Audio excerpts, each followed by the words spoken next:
че ако успеете да отбележите гол тук, ще бъде страхотен резултат. Какво ще кажеш сега? Ами никой не очакваше подобно нещо, но ние винаги сме вярвали в нашите способности и ето, че успяхме да спечелим, вкарахме нашите възможности и това е един прекрасен резултат за нас. Да, наистина никой не го очакваше, но от друга страна нищо не е свършило. Арсенал е един много опасен отбор, но ние тепърва ще мислим за следващия матч.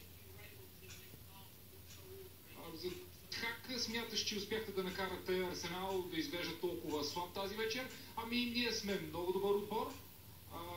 Искахме да спечелим повече от тях.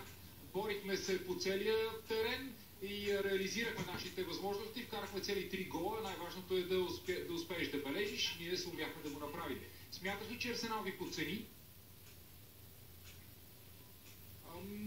Не вярвам, че отбор като Арсенал е способен да си позволи да подцени някой съперник, но ако те са го направили, то това е лошо за тях, защото ето виждате какъв е крайният резултат. Ние спечелихме. Смяташ ли, че вече сте се съединили край в четвъртфиналите? Не мисля така, защото, както казах, Арсенал е един много опасен отбор, остава още един матч, всичко може да се случи, но ние отиваме с увереност в следващата среща и смятам, че може да се класираме. Благодаря.